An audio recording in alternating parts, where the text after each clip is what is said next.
have a 2022 Chrysler 300 Touring L V6. About the pedal, Banks pedal monster. I'll be doing a review for y'all. It comes in this little box. I bought the Banks pedal monster standalone kit. That's the one that you need. It comes in this little box, and it just comes with some zip ties, instruction manual, and this was one of the panels from under the dash on the driver's side that I took off. It just comes with some stickers. But as far as the pedal monster, you only need the standalone kit to get it working. They sell you a little module, like a little screen. You don't need that, but you can, but it's an extra. But I've been having it on already for like 3 weeks, so I already know like what it feels like. It just plugs into your OBD port right here, and you have to take this panel off. I put this one back, and then the other panel that I had goes right here, but I still haven't figured out a solution for this. Kind of just have it hanging, but that panel goes under here, and I just zip tied it with the zip ties included. You need to plug, the cable goes from here to here, and you just disconnect the connector in here,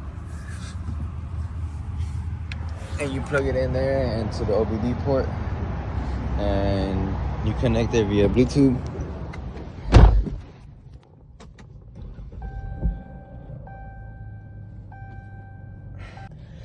So you do control the thing with your phone. So right now I have it in stock mode, but I can't show y'all because I'm recording with my phone. But I'm gonna give y'all a little test drive on just stock so y'all can see a comparison.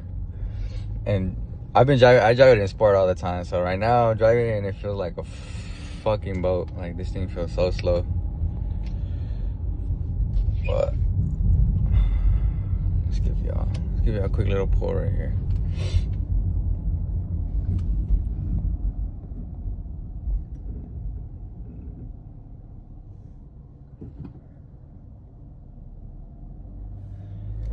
Damn, this thing feels so heavy. Okay, I'm gonna just gas it right here. I'm gonna get it to like 40.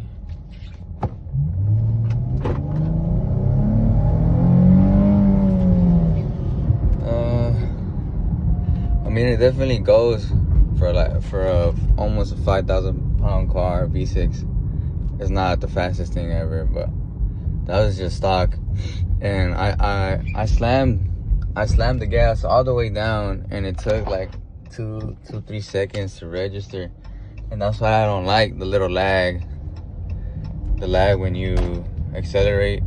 All right, I'm back, y'all. I did have to pull over to change the mode, because you cannot switch modes while driving. The vehicle has to be stationary, and it's on the phone, so I can't show y'all. But I just went ahead and swapped it to sport mode.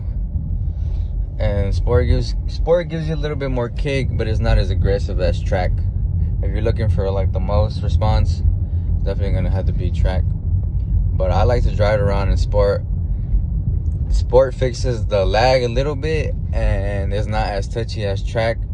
And if you need the jump, it's there. If you need that little kick, it's there. That's why I like driving it in sport. Track, I feel like it's too responsive to drive it around like normally around the street.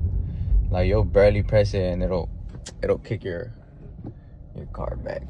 But let me find a good spot to show y'all guys. Sport mode. Let me go back to that little road I was at. And what y'all need to notice is, what y'all need to look at is the RPM, like how it goes up way higher than normal. And that's really all it does. It just what's it called? It messes with your acceleration, like it doubles it, if that makes sense. But let me give y'all a quick little pull right here. We're in sport right now.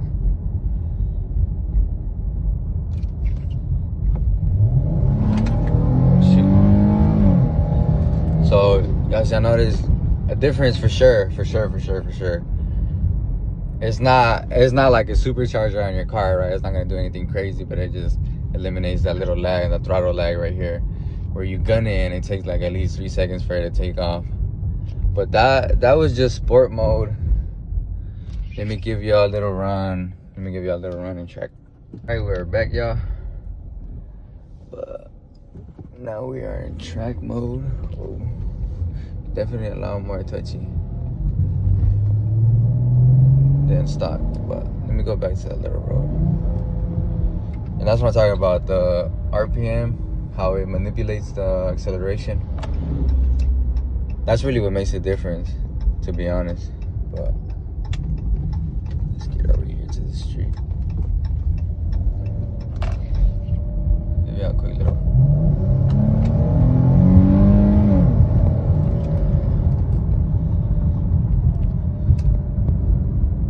Not bad. Not bad for a V6. Again, it is a V6, so it's not like a tune or anything. It just really just eliminates that lag. It gets rid of that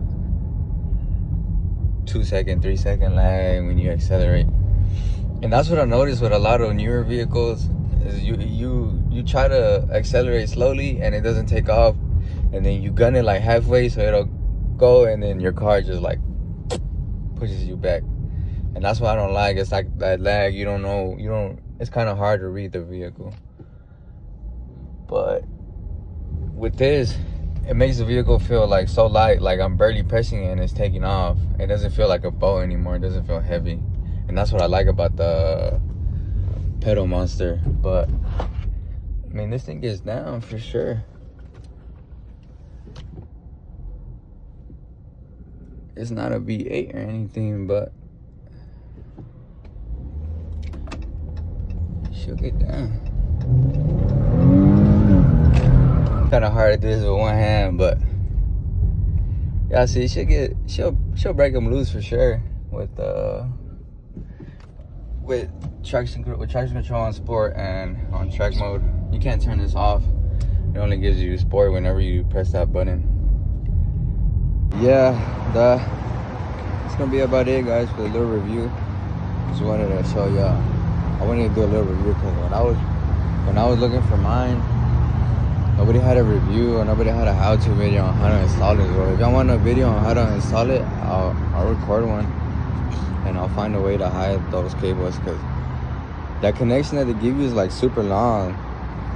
I don't know why it's so long. I understand, a little extra slack on the cable, but it's like a 4-foot cable, 3-foot cable, and all you need is just from the OBD to the pedal, and that's like a foot at most. And yeah, y'all let me know.